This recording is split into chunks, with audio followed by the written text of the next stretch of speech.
सन 1993 दिल्ली और उत्तर प्रदेश की सीमा पर बसा एक गांव पिथरा। पिथरा गांव की परंपरागत मूल्यों वाली जिंदगी में शहरी हवा पहुंच चुकी है। इसी गांव के कुछ लोग अपनी जमीनें बेचकर रातों रात अमीर भी हो चुके हैं। यहीं के बड़े बड़े सरोकारों से परे अपने हालात के भंवर में फंसी एक दुनिया है, एक मोटर मैकेनिक की मासूम बेटी पुष्पा की।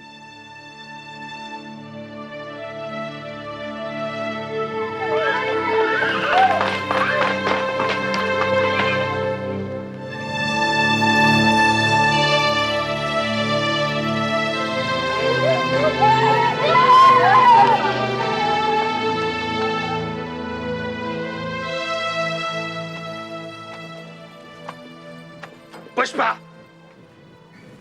हाँ बापू। ये क्या है? बापू आमिर खान। वो तो मुझे भी दिखाई दे रहा है, लेकिन जब मैंने कहा था कि ये हीरो हीरोइनों की फोटो मुझे अपने घर की दीवारों पर नहीं दिखाई देनी चाहिए, तो तेरी हिम्मत कैसी हुई? बापू आज गलती हो गई, बस आगे से नहीं होगा। कान खोल के सुन ले, अगर ऐसा शौक पालना है ना तो जमीन में गाड़ दूंगा। जा टिफिन ले आ। खड़ी क्या? जा टिफिन ले क्या? बापू खाना नहीं बना। क्यों? वो कोयला नहीं था ना। तो ला नहीं सकती थी? वो आपसे रात को बोला तो था, लेकिन अब नशे में थे। अरे जबान चलाती है, पहाड़ भर की हो गई लौंडिया, लेकिन कोई सुख नहीं। मेरी तो जिंदगी नरक होके रह गई है।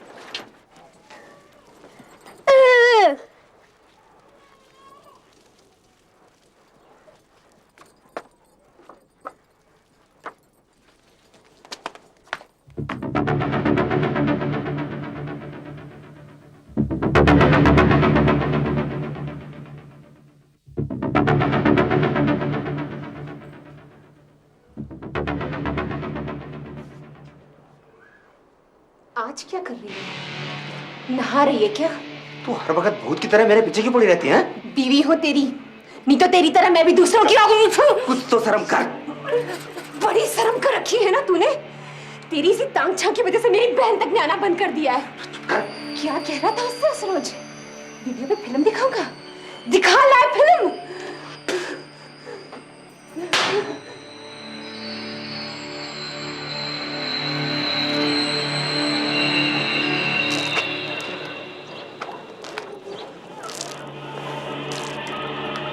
आज तो बड़ी गजब लग रही है तू, हाँ? हेमा मालिनी जैसी। चल चल अपना काम कर। काजल रोज लगाया कर तू, बड़ा फपता है तुझ पे। अब तू बड़ी हो गई, तेरा बापू छोटी छोटी बातों पे तुझ पे हाथ उठाता, मुझे बड़ी तकलीफ होती। कोयला चाहिए था ना, दुकान से आके ले जाती हैं? पैसे आते रहते बाद में, तेरी अपनी दुकान है। चला जा, कितना कोयला चाहिए? नहीं, मैं बाद में ले जाऊंगी। अच्छा चल तू रुक, मैं ले आता हूँ, नहीं तो शाम को तेरा बापू आके फिर चिल्लाएगा तुझ पे। नहीं नहीं रुक, मैं आती हूँ।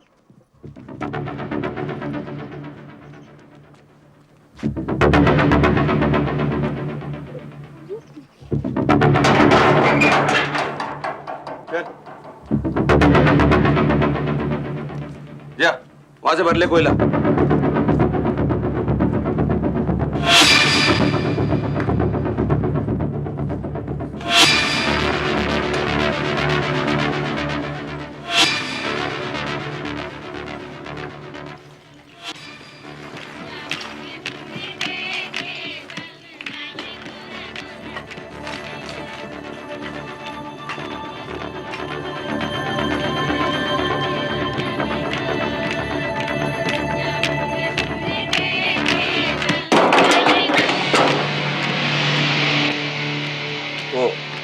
आज दुकान बंद है ना, इसलिए दरवाजा खुला दिखेगा तो कोई भी मुंह उठा चला आएगा कोला लेने के लिए, और तुझे कोला लेते देख लिया मैं मना नहीं कर पाऊंगा। हैं?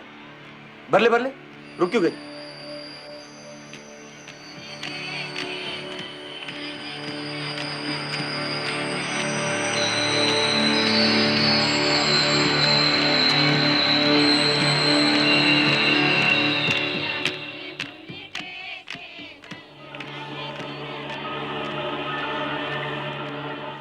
वो तो मेरे घर वालों ने जल्दी कर दी, नहीं तो मैं तो तुझसे शादी करने वाला था। सच्ची, तेरी कसम। ये कैसे उल्टी सीधी बातें कर रहे हो तुम? और बस मुझे इतना ही चाहिए, मैं घर जा रही हूँ। कहाँ जाएगी तू?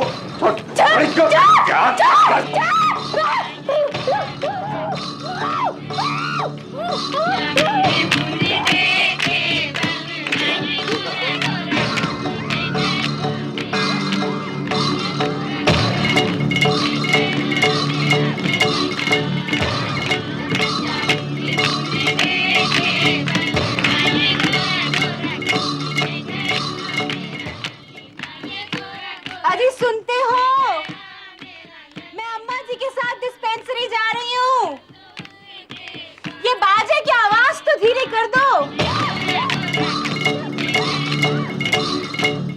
सुन लिया क्या? डॉक्टरनी के यहाँ जा रही हूँ मैं।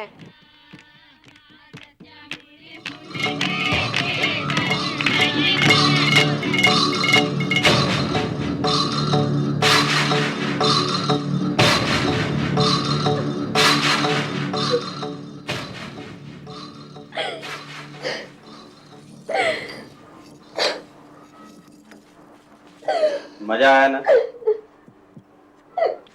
चल जा अब। और सुन, किसी को इस बात का पता नहीं चलना चाहिए। मुझे तो कोई फर्क नहीं पड़ेगा, तेरा बाप तुझे मार डालेगा। और अगर तूने अपने बाप को बताई और वो मुझ पे चौड़ा हुआ तो दोनों को काट के फेंक दूंगा मैं, समझी? जा। और जब जब इशारा करूं चली आया कर, पूरी औरत बना दूंगा तुझे।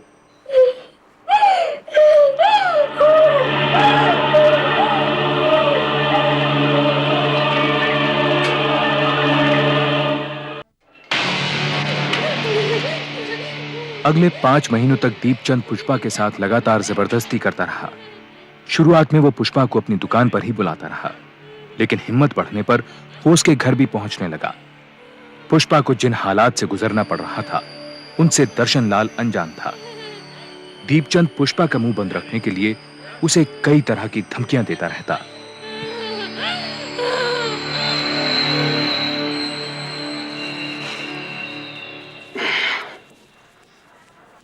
ठीक तो हो जा, तेरा बापू आ जाएगा। आजकल मुझे उल्टी होती है, जैसा ही होता है।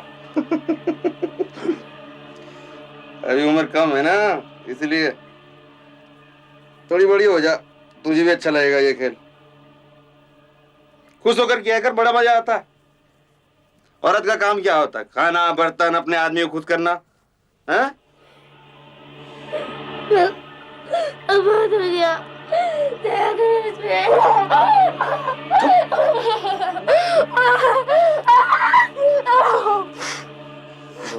चुप करेगी ना, सबको बता दूंगा।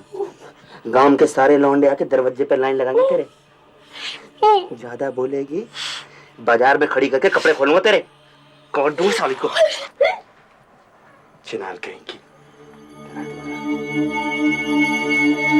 पुष्पा की तबीयत लगातार बिगड़ने लगी। घर के कामकाज और पुष्पा की देखभाल के लिए दर्शनलाल ने पड़ोस के गांव में रहने वाली अपनी बहन को बुलवा लिया। इसी दौरान दर्शनलाल को काम के सिलसिले में शहर जाना पड़ा। पुष्पा की हालत देख बुआ ने उसे डॉक्टर के पास चलने को कहा। पुष्पी जिद नहीं करते हैं, हाँ? अरे देख तो सही अपना हाल, ना तुझे नहाने का होश है ना खाने का होश है, और कहती मुझे कुछ नहीं है। अरे मैं कहती हूँ कहीं पथरी वथरी ना हो, तेरी माँ को भी थी। तू चल मेरे साथ, उस डॉक्टरनी की दवाई खाएगी ना 2 दिन में ठीक हो जाए। चल उठ, चल जल्दी से तैयार हो जा, चल चल ना बेटा, चल उठ चल। क्या करूं, कैसे समझाऊं इसको? चल उठ। ये नीचे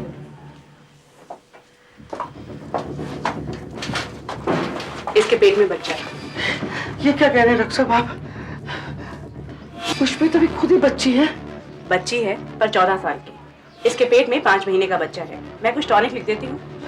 डॉक्टर साहब आप एक बार फिर से चेक कर लीजिए, नहीं तो आप कहें तो मैं एक्सरे करवा लाती हूँ। ये मेरा रोज का काम है, कभी कोई मिस्टेक नहीं हुई। आपकी भतीजी माँ बनने वाली है। डॉक्टर साहब ये बच्चा गिरा दीजिए, नहीं तो मुसीबत आ जाएगी। तुम्हारा दिमाग तो नहीं फिर गया? 5 महीने के बच्चे को गिराने का मतलब है माँ और बच्चे दोनों की जान लेना। नेक्स्ट। हे भगवान, अब हम क्या करेंगे? ये तुम्हें इतनी कम उम्र में इसकी शादी कराने से पहले सोचना था। ये लो। डॉक्टर साहब, इसकी शादी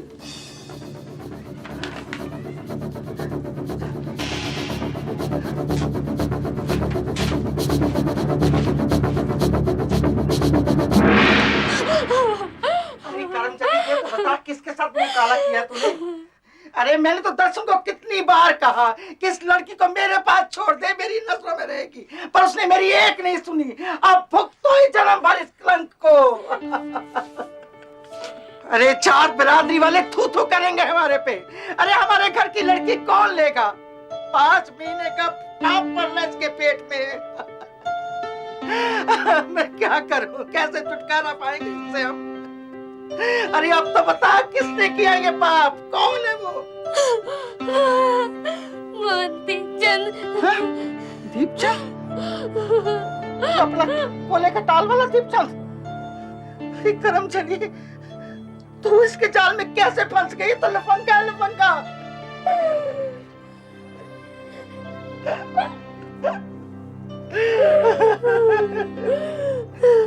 मैंने कुछ नहीं किया बुआ, कुछ नहीं किया मैंने।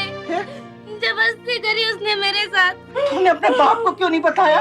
कहता था तुम दोनों बाप बेटी को काट के फेंक दूंगा, किसी को बोला था। मार रंदी बना, मार रंदी बना। मैं मार मुझे, मार दे बुआ मुझे, जहर दे दे मुझे, मार दे मुझे जहर। पुष्पी, जहर तू नहीं खाएगी, जहर वो खाएगा। ओके, हमारे घर की इज्जत बर्बाद कर दी। कीड़े पड़ेंगे तुम्हें, कीड़े सारे खानदान को पड़ेंगे। अरे ऊपर वाला सब कुछ देख रहा है। अरे अंदर मुंह छुपा के क्यों बैठा है? बाहर आके देख लोगे तुम्हें, हमारे घर को बर्बाद कर देंगे। देखना, अब कुछ ही दिनों में ना तेरी जैसी शकल के बहुत सारे बच्चे गांव में खेलते नजर आएंगे। ज्यादा बकवास मत कर, 1 लाख पड़ेगी, होश ठिकाने आ जाएंगे। और अच्छा साली जबान बंद रख ही नहीं सकती है। कचर कचर कचर कचर।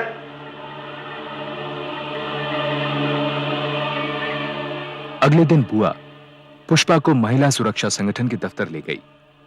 यहाँ की युवा समाज सेविका रंजना कौशिक का गांव में काफी सम्मान था और रौब भी। रंजना जी, हम तो बर्बाद हो गए ना। इसके चाल चलन के बारे में तो हम सबको मालूम था, लेकिन ये नहीं मालूम था कि इतनी छोटी बच्ची पर ये अत्याचार करेगा। हिम्मत से काम लो। अच्छा, पुष्पा की डॉक्टरी रिपोर्ट तो संभाल के रखी है ना? हाँ रंजना, ऐसी सजा दिलवाओ उसको कि 7 पुष्पों तक याद रखें। और ये तो अच्छा हुआ कि दर्शन नहीं यहाँ पर, वरना तो अभी मार काट हो जाती। और पुष्पा, इसको तो कभी नहीं छोड़ता वो। चिंता मत करो, मैं हूं ना। ये बताओ, ये दीपचंद की माली हालत कैसी है? जमीन बेच बेच कर पैसा बनाया है, कोले का टाल है उसका। 4 पैसे के आ गए, मोहल्ले भर में धूल जमाता फिरता है। हम गरीब सही, लेकिन इसका मतलब ये तो नहीं कि हमारी इज्जत उतारता फिरे। रंजना जी, बस इसको जेल भिजवाइए। सजा देने के तो और भी कई तरीके हैं, बस जैसा मैं कहती हूँ वैसा ही करो। जी। पुष्पा की दर्दनाक कहानी सुनने के बाद रंजना अगले 2 दिनों में दीपचंद और उसकी मां से अलग अलग मिली। इन मुलाकातों का मकसद था इन दोनों का पक्ष जानना और इनकी मनस्थिति समझना। पिथरा गांव का सरपंच ऊंची पहुंच वाले दीपचंद से कोई झगड़ा मोल नहीं लेना चाहता था। उसने इस मामले में पढ़ने से इनकार कर दिया, लेकिन रंजना के काफी समझाने के बाद दीपचंद और उसकी मां पुष्पा की बुआ से मिलने के लिए तैयार हो गए। दर्शन लाल अभी भी इस पूरे घटनाक्रम से अनजान था। हमारे लड़के पर उंगली उठाने से पहले अपने घर में देख लिया होता पुष्पा की बुआ। इसकी उम्र में तो हम लोग घर से कदम बाहर नहीं निकालते थे। शादी से पहले पराये मर्द को कभी देखा तक नहीं था आंख उठाकर। और ये हर आदमी के साथ हंसी मजाक करती रहती है। बिंदी क्या, काजल क्या, नैन पालिश क्या, 1000 तरह के तो फैशन सीख रखे हैं इसने। ये तो बचपन के शौक हुआ करते हैं, तुम्हारे हमारे जमाने की बात और थी। वही तो कह रही हूँ, शौक शौक में सो गई होगी किसी के साथ। किसी और के साथ नहीं, तुम्हारे दीपचंद के साथ। इसी ने जबरदस्ती की इसके साथ। अरे डरास मंगा के बुलाता रहा उसको अपने पास बार बार। ये इसकी गोद में इसी का बच्चा है। फिर वही बात तुमने कही और मैंने मान ली। क्यों रे पुष्पा, साफ साफ बता, ये बच्चा तेरे पेट में किसका है? अरे इससे क्यों पूछ रही हो? अपने लड़के से पूछो। अरे बच्चा रोकने की दवाइयां लाकर देता रहा इसको। इसी का बच्चा पल रहा है इसकी गोद में। देख पुष्पा की बुआ, बहुत सुन ली मैंने तेरी, मेरा मुंह मत खुलवा। तू समझती है कि मैं पुष्पा को अपने घर में रख लूंगी? तो भूल जा। देखिए चुप हो जाइए। क्या चुप हो जाइए? अम्मा मैंने तो पहले ही मना करी थी, मत बुलाओ इन कंगलों को। हमारे रुपए पैसे पर नजर है इनके। अम्मा क्या बताऊं, बहुतों के साथ नैन मटक के कर चुकी है ये। इसके यारों की गिनती करने बैठो तो सुबह से शाम हो जाए, उसी में से किसी यार की औलाद होगी ये। अरे क्यों हमारी इज्जत पर कीचड़ उछालने पर लगे हो? अरे क्यों इसकी जिंदगी बर्बाद कर दी तुमने? हैं? अरे सारा गांव जानता है तुम्हें। क्या जानता है? बोल, क्या जानता है? अरे तेरी तो औरत भी तुझे जानती है, तेरे करतूतों को। तूने तो अपने घर की नौकरानी तक को नहीं छोड़ा। तू तो राक्षस है, राक्षस।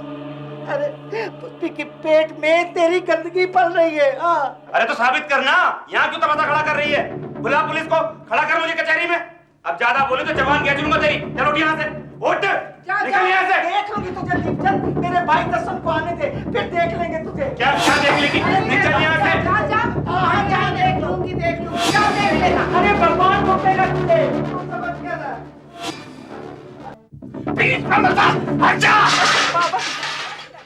उस रात जब दर्शनलाल घर लौटा और उसे सारा वाकया मालूम चला तो वो गुस्से से बौखला उठा। उसे हैरानगी हो रही थी कि पुष्पा ने उसे ये बात पहले दिन क्यों नहीं बता दी। अरे तो मैं कैसे काट के फेंक देता, पागल क्या मैं? बचपन से मैंने तुझसे पाल पोस के बड़ा किया। कुछ में तो 1 साल की छोड़ के चली गई थी, तब से मैंने ही तो। पता नहीं क्या होगा इसका। तो रंजना बहन के साथ दीपचंद के घर गई थी कि पुष्पी को अपने घर बिठा ले, शादी कर ले इससे। पर उसने तुमको धक्के मार के बाहर निकाल दिया है ना? अरे 4 पैसे हो गए हैं तो अच्छे बुरे की नजर ही नहीं रही। क्या कह रहा था पुष्पा से? मुझे कटवा देगा। अब देखता हूं मैं, एक बार थाने आएगा तो सारी एकड़ निकल जाएगी। कोई फायदा नहीं है। कल को वो कोई बड़ा वकील कर लेगा तो क्या करेगा तू? गवाही कोई है नहीं तेरे पास, ऊपर से 6 महीने गुजर चुके हैं। बहुत कमजोर केस है तेरा, और इस तरह की सैकड़ों FIR दर्ज है मेरे पास। दिखाऊं? और किसी का कुछ नहीं बिगड़ा। तो हाथ पे हाथ धर के बैठे थोड़े ना रहेंगे, इसको तो छोड़ूंगा नहीं। भारी शर्मिंदगी उठानी पड़ेगी तुझको। FIR दर्ज होने के बाद डॉक्टर तेरी छोरी का चेकअप करेंगे, उन कपड़ों को मंगवाएंगे जिनमें ये सब कुछ हुआ। लोग तरह तरह की बातें करेंगे तेरी छोरी के बारे में। कोई तो ये भी कहेगा कि अपनी मर्जी से करती होगी ये। बोल, तब किस किस का मुंह बंद करेगा तू? मैं उसे छोड़ूंगा तो नहीं। अरे कई साल लग जाते हैं कोर्ट कचहरी में। है हिम्मत तुझमें या तेरी छोरी में? एक आस पड़ोस का मामला है, आपस में कोई समझौता कर ले, फायदे में रहेगा। चाहे सारी जिंदगी कोर्ट कचहरी में गुजारनी पड़े मुझे, पर मैं छोड़ूंगा नहीं उसे। आप तो रपट लिखो जी मेरी। पुष्पा से लंबी पूछताछ की गई। मेडिकल एग्जामिनेशन से ये बात साबित हो गई कि पुष्पा के साथ कई बार शारीरिक संबंध बनाए जा चुके हैं, और ये भी कि वो मां बनने वाली है। इसके बाद इंडियन पीनल कोड की धारा 342 के तहत दीपचंद के खिलाफ बलात्कार और धारा 376 के तहत नाबालिग के साथ बलात्कार का आरोप लगाया गया। निकाल रहा है, पर अपनी लौंडिया धंधा करवाता चला रहा साला। दीपचंद ने बलात्कार के आरोप को मानने से साफ इनकार कर दिया और उल्टा दर्शनलाल पर आरोप लगाने लगा। 20 दिन तक पुलिस हिरासत में रहने के बाद दीपचंद के परिवार ने उसे जमानत पर छुड़वा लिया।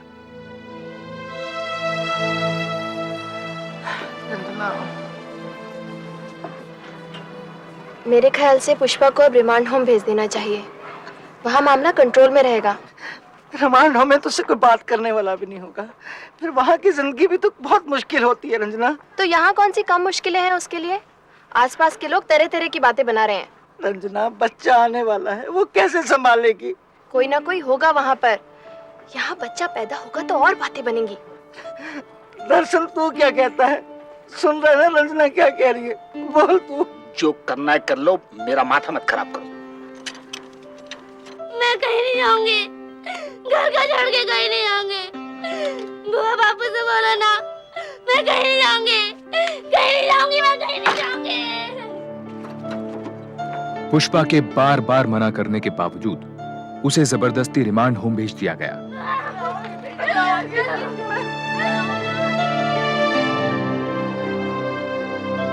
रिमांड होम की सूनी और बेरंग दुनिया में कितने दिन महीने गुजारने पड़ सकते हैं, इस बात का अंदाजा ना तो पुष्पा को था और ना ही उसके घर वालों को।